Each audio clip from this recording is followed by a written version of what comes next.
Myself Shubhashish Shah, Assistant Professor of Mathematics of Greater Kolkata College of Engineering and Management, GIS Group. In this video, I will discuss about trees and spanning trees, which is a part of graph theory. The name of this subject is Mathematics 3. Subject code is BSc 301, and this is for the students of Computer Science and IT, semester 3, and the module number is 5. So, we have already discussed about basics of graph theory, and in this video I will discuss about tree. Okay, now what is a tree? The definition of tree is, so the definition of tree, simply a tree is an acyclic connected graph. An acyclic connected graph is called a tree. Now, you know what is acyclic graph and what is connected graph. Though I'm repeating again, what is acyclic graph? An acyclic graph means a graph which do not contain any cycle. Okay, so if there is no cycle in a graph, that graph is called acyclic. And what is connected graph? Connected graph means if you can find at least one path between every two vertices of that graph, then that graph is called connected. These terms are known to you. I am reminding you what is acyclic graph and connected graph. So when a graph is acyclic and connected both, then that graph is called a tree. So basically, in a tree there will be no cycle and the graph should be connected. Now I am drawing a tree. Suppose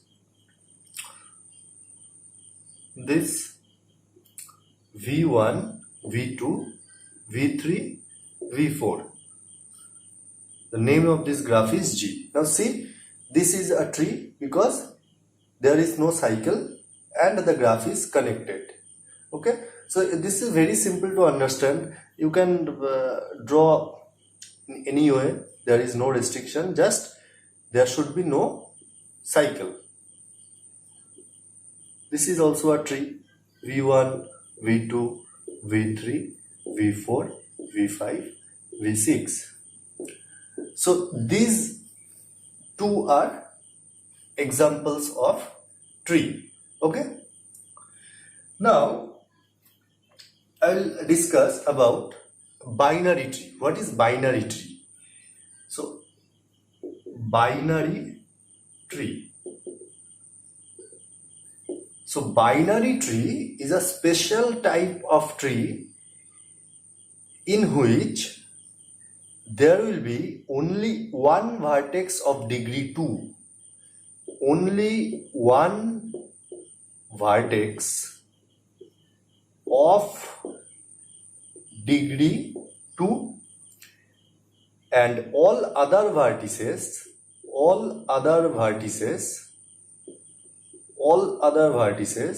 will be of degree either 1 or 3. So binary tree is also a tree, but there is a restriction of degrees. So there will be only one vertex of degree 2 and all other vertices will have degree either 1 or 3. Then that tree will be called binary tree. Now if we consider these examples, suppose we are considering G. Now see here, the degree of V1 is 2, the degree of V2 is also 2. So there are two vertices of degree 2. So this is not a binary tree. Now here you can see that the degree of V1 is 2, the degree of V3 is 2. So this is not also a binary tree. Now I am drawing a binary tree, then you can understand. Just like a tree, like this.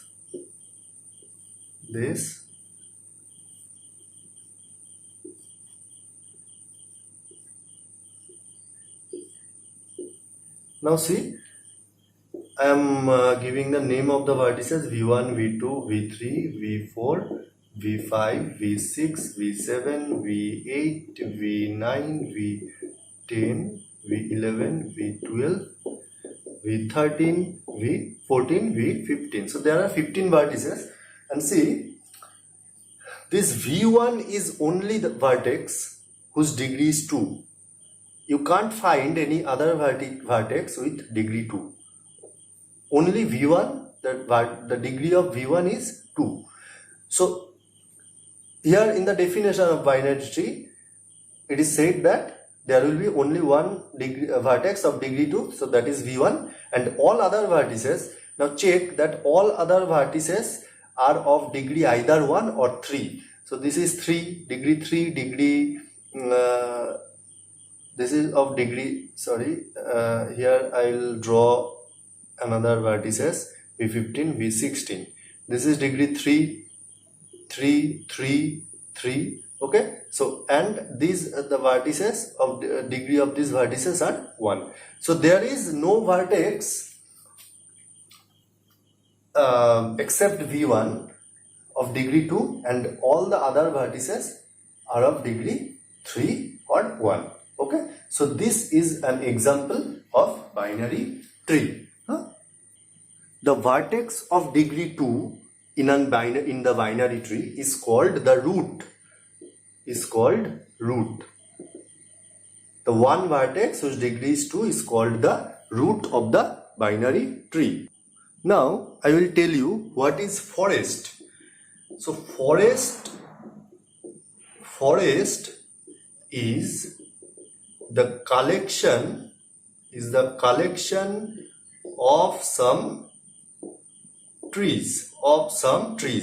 So collection of some trees is called forest. That is, it is almost like disconnected graph. As we know, disconnected graph is the collection of some connected graph. Like that, forest is the collection of some trees. That is, we can say that disconnected trees. Okay, disconnected trees means collection of some trees. So that will be called forest. Okay, now I will discuss about some properties of trees. The first theorem is theorem number 1. Every pair of vertices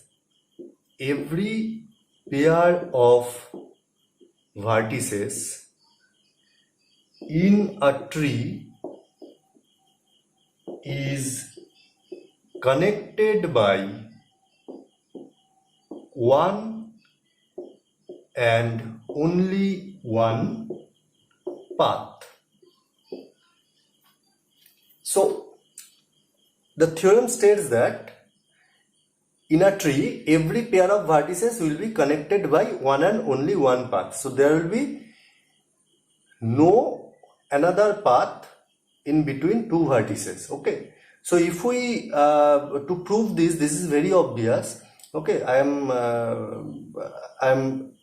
try to give you the proof. Let us draw a tree. This is not the formal proof. Okay, I will tell you.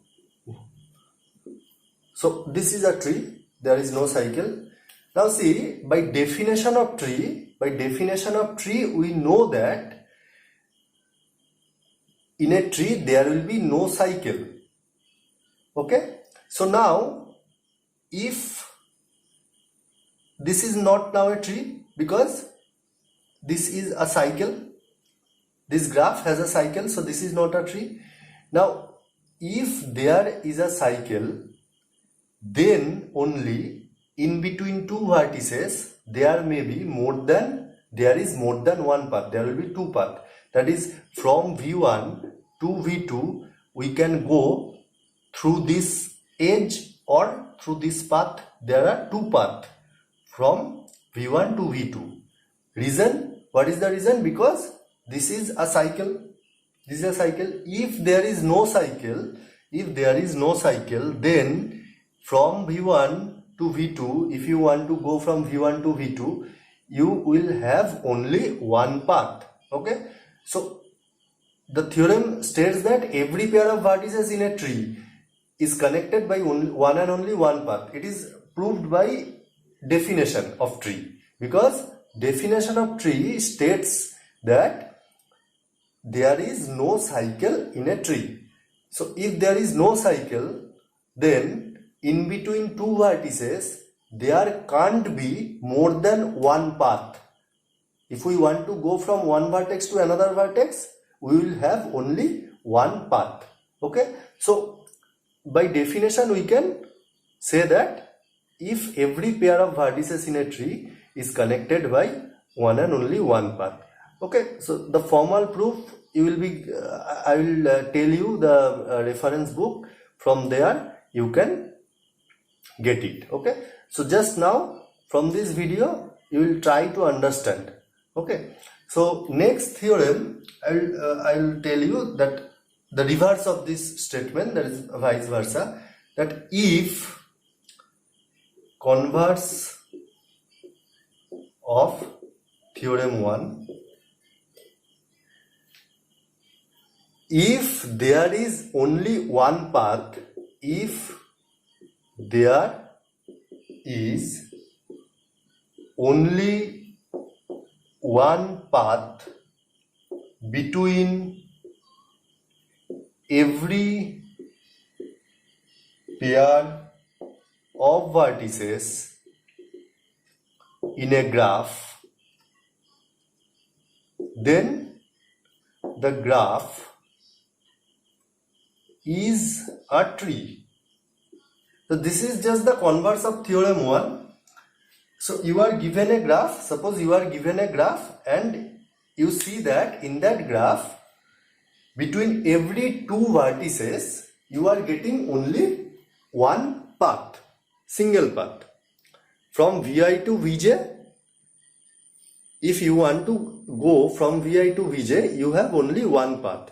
That is, in that graph there is no cycle, that is the graph is acyclic, and consequently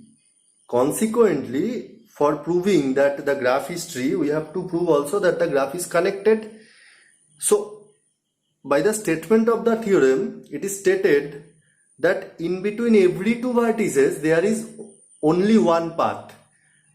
Now forget the word only. In between two vertices there is one path, and that is the definition of connected graph, because in connected graph there will be at least one path between two vertices.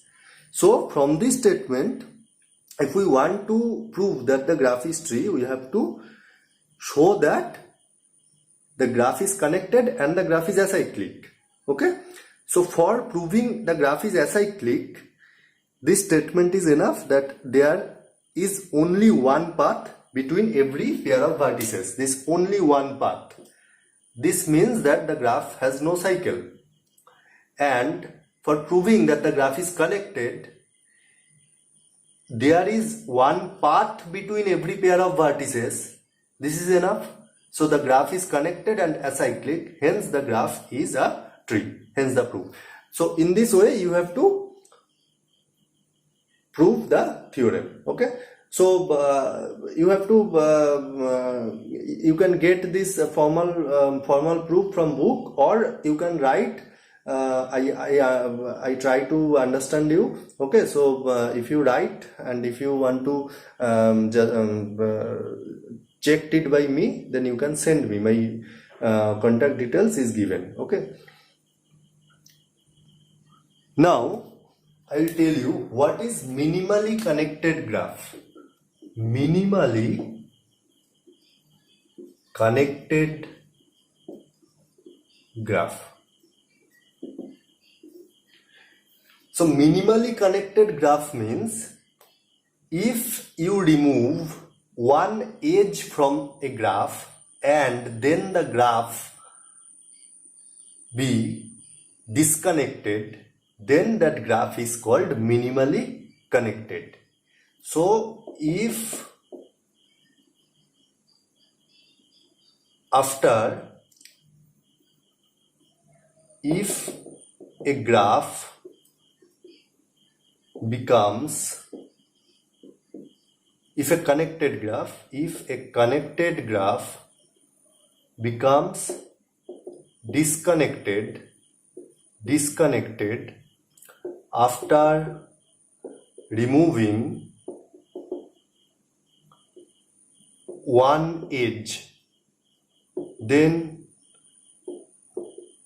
the graph is called minimally connected graph. So in a graph, if you remove one edge and the graph becomes disconnected, then that graph is called minimally connected graph. That is, suppose I am taking this graph.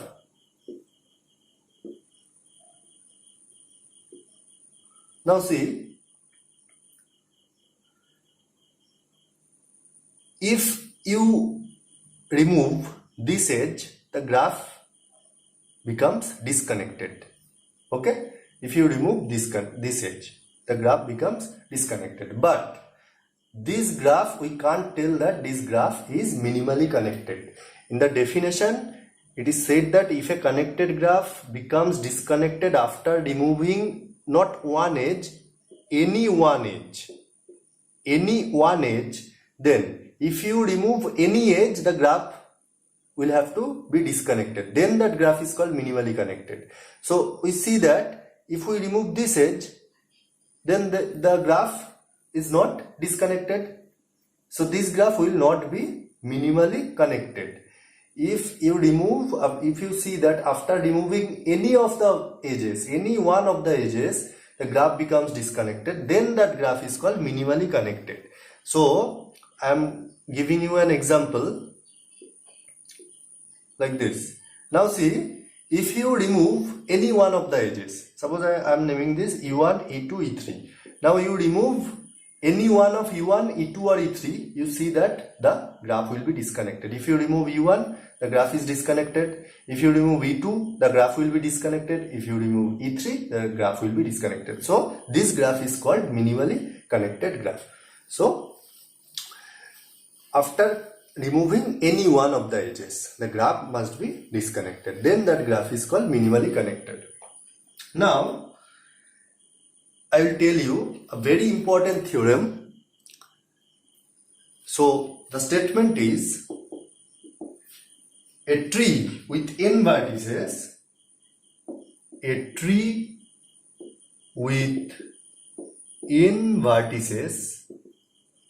has n minus 1 edges. A tree with n vertices has n minus 1 edges. Now I will prove this. So to prove this theorem, I will use mathematical induction on the number of edges. So let G is a tree with n vertices. Okay? Now applying induction on n, that is the number of vertices. Okay, so I am not writing the formal proof. Just to make you understand, I am writing the necessary part of the proof. You can get the formal proof from book. Okay, so if n equal to 1, that is a tree with one vertex, so it look like this. This is the tree with one vertex. So in this tree, the number of edge is 0, e equal to 0. So this is the theorem is satisfied for n equal to 1, that is e equal to n minus 1. So 1 minus 1 equal to 0. So the theorem is satisfied, 1 minus 1.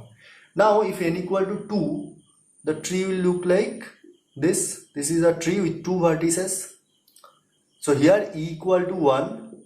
Here the theorem is also satisfied for n equal to 2 because e equal to 2 minus 1, that is n minus 1 is equal to 1. So the statement is applicable for n equal to 1, n equal to 2.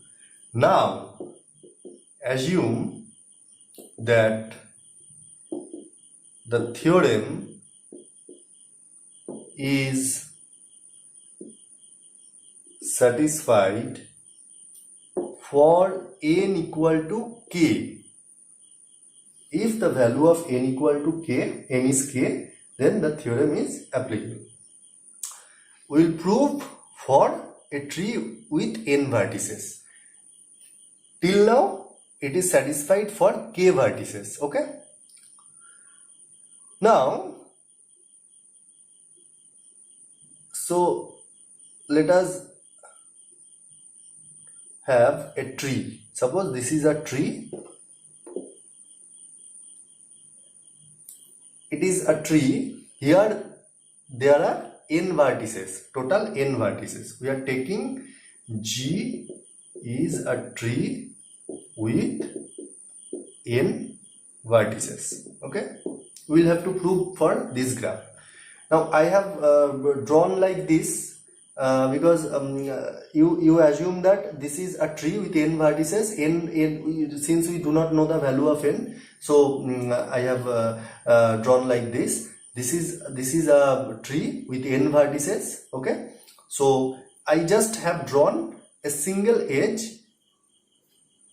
I have just shown you a single edge, but there are many edges in the tree. Okay, just so this is a part, and these two parts are connected by this edge. Okay, so this is this whole graph is a tree with n vertices. Okay. Now you think that in a tree, since there is only one path between every two edges, we have proved this before. So a tree is a minimally connected graph. A tree is a minimally connected graph because in between every pair of vertices there is only one path. If you delete any one of the edges from a tree, then you will see that the tree becomes disconnected. So we can say that tree is always minimally connected. Now we have the tree G with n vertices. So G is minimally connected since G is a tree. Now we are removing an arbitrary edge from G, and this is that arbitrary edge. So I have drawn like this. From our tree, which is minimally connected, I am removing one single edge from the tree, and the name of the edge is E1. I am removing this. Now we have the graph G minus E1. Okay, so G has n vertices. So G minus E1, after removing E1, G minus E1 will be disconnected graph. G was connected graph. After removing E1, G minus E1 will be disconnected. And since G minus E1 is disconnected, G minus E1 will have two components, and these are the two components, G1 and G2. Okay, so I drew this like this. G1 and G2 are the two components. Now let G1 has n1 vertices. Listen carefully, very important theorem. G1 has n1 vertices and G2 has n2 vertices. Okay, so obviously n1 and n2 will be less than n. N1 and n2 will be less than n, because n is the number of the vertices, total number of vertices in the tree G, in the whole graph. And after being disconnected, G has two components, G1 and G2. and the number of vertices will be divided into two parts, n1 and n2, and obviously n1 plus n2 will be equal to n. Okay, now our assumption was, from the induction we assume that the theorem is applicable for k vertices, for a tree with k vertices. That is, k means fewer than n vertices, less than n vertices. So since n1 and n2 are both less than n, so this theorem will be applicable for g1 and g2 individually. Okay, since g1 and g2 has the number of vertices which are less than n. So we can say that g1 has n1 minus 1 edges and g2 has n2 minus 1 edges. Clear? G1 has n1 minus 1 edges, G2 has n2 minus 1 edges. Now, I am writing here, if we calculate the total number of edges in G, what will be the number? n1 minus 1 is the number of edges in G1, so n1 minus 1 plus n2 minus 1 is the number of edges in G2, n2 minus 1 plus, and this edge which we removed from G. We are calculating now the total number of edges in G. We have taken the number of edges in G1, this is the number of edges in G2, and plus E1, that is one edge which we removed from G. So this is the total number of edges in G, and that is equal to n1 minus 1 plus n2 minus 1 plus 1. So 1 is cancelled. So n1 plus n2 will be equal to n, total number of vertices in G, minus 1. So this is the number of edges in G, and hence the proof, our statement was a tree with n vertices will have n minus 1 edges. So the number of edges is n minus 1. Hence the proof. So I have discussed in this video some properties of tree, and many properties of binary tree and trees and spanning trees are still remained. So I will discuss the remaining properties in my next video. Okay, so you will have to read the theorems and properties and the definition I have discussed in this video, and to make yourself understood. If you face any problem or if you have any query, you can ask me or you can contact me. My contact details is given in the first slide of this video. Thank you.